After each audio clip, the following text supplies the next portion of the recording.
Order! Order, I say!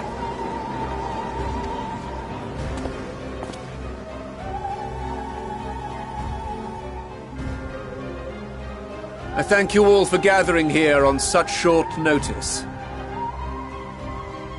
This day we must speak of grave affairs and their implications for the future of Sharlayan, nay, of this very star.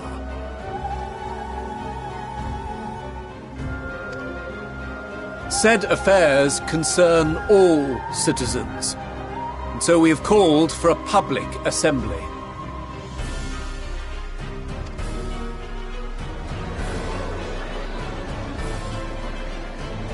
You may have heard rumors of the Talopheroi and the havoc these madmen wreak abroad.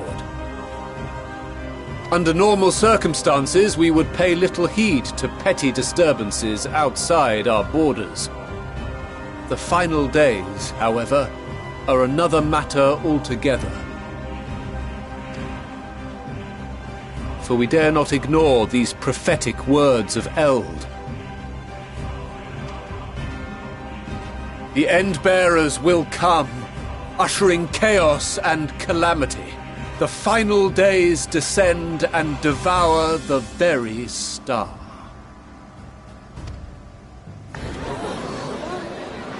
I've never heard this prophecy. Is it true? Will all that really happen? Calm yourselves. The time has come to speak of the Forum's most sacred duties. But first...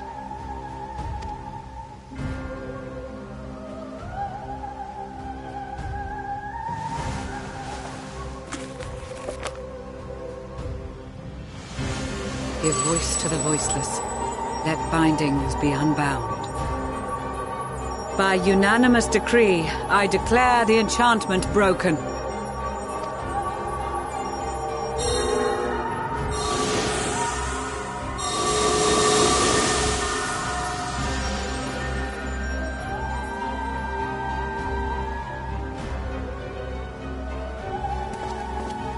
Master Le Veilleur, if you would.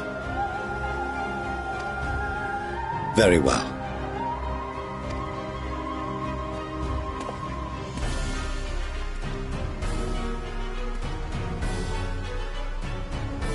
"270 years ago, our forebears began an expedition in the Dravanian hinterlands, in search of a route to access the ethereal sea. This much is public knowledge. Their findings, however, would become the Forum's most closely guarded secret. What those researchers discovered in the hinterlands was not a passage unto the ethereal sea, but the very heart of our star, and Hydaelyn herself.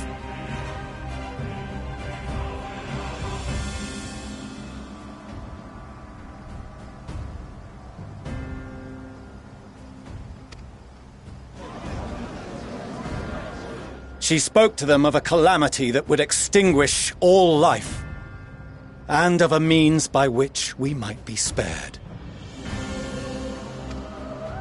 The moon.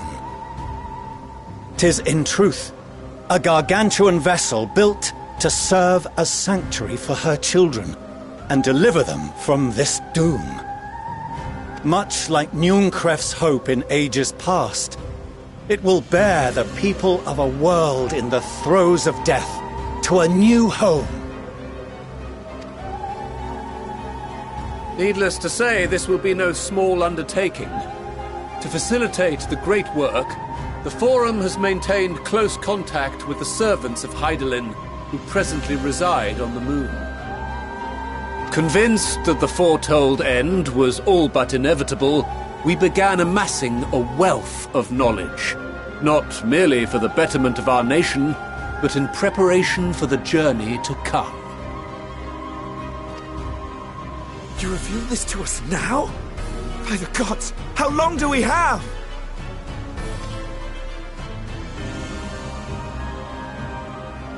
While we cannot say with certainty, we believe the hour to be nigh. We received a transmission from the moon suggesting as much not long ago. Which is why we must in earnest begin preparations for the great exodus. For his impressive contributions and the leadership he demonstrated during our withdrawal from Dravania, we have elected Master Le Veilleur to oversee this initiative.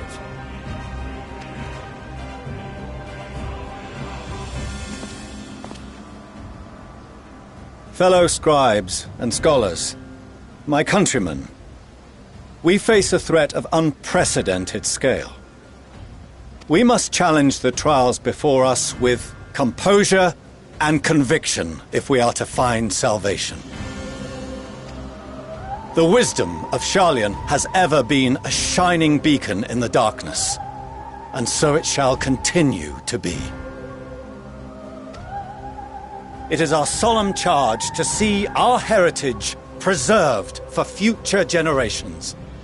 For those who will come after, we will brave a new frontier.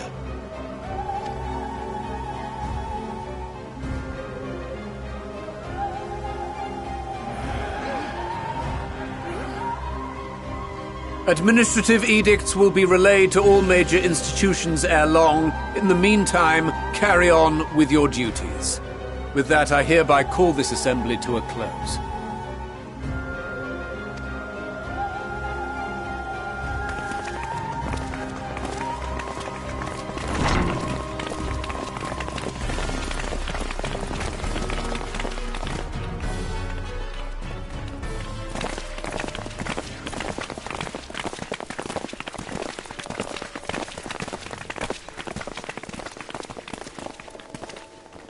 Do you remember what Mother told us when we visited home? That it wasn't until after we were born that Father seemed to lose himself in his work. If that great work of his was the evacuation of this star, then... Yes. It wasn't for his benefit.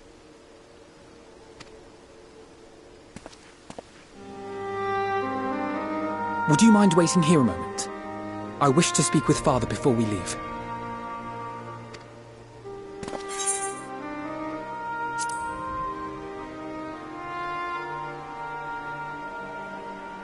Thank you. I shan't be long.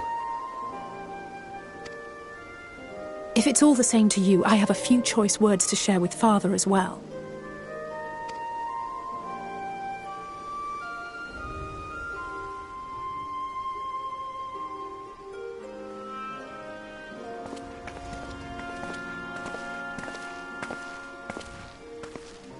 So, come to call us cowards and bid us join your fruitless battle against the inevitable.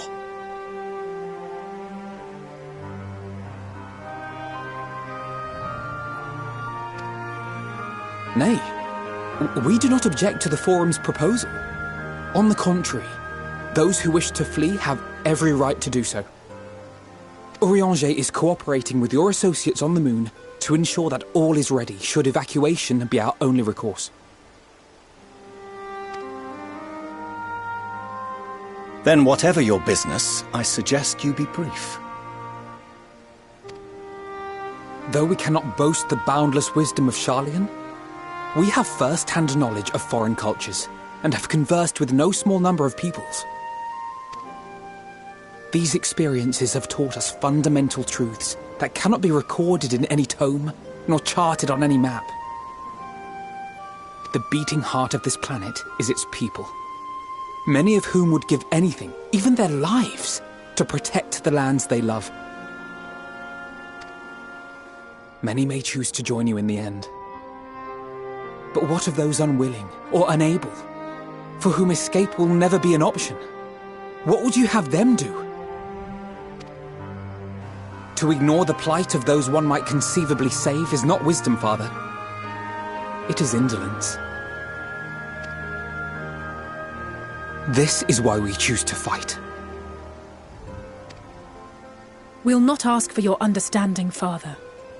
Only that you don't turn a blind eye to the good we have done. That we can still do. We're not children in need of protection. Hold fast to your principles and let the world burn if it please. But we believe there is still another way. And if there is, we will find it. You see if we don't.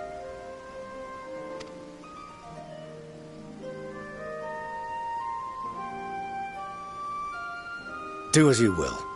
Just stay out of our way.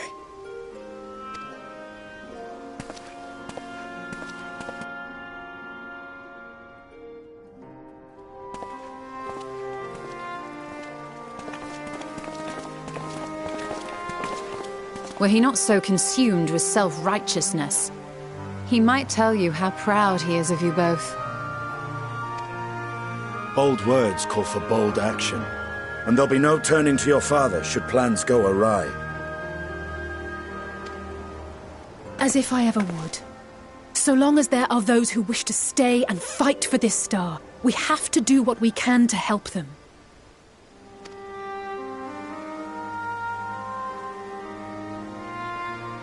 And if we're to do that, we'll need to be well rested. Wouldn't you agree? And having triumphed over what we once thought to be the source of all evil, I can think of no one in greater need of at least a dozen winks.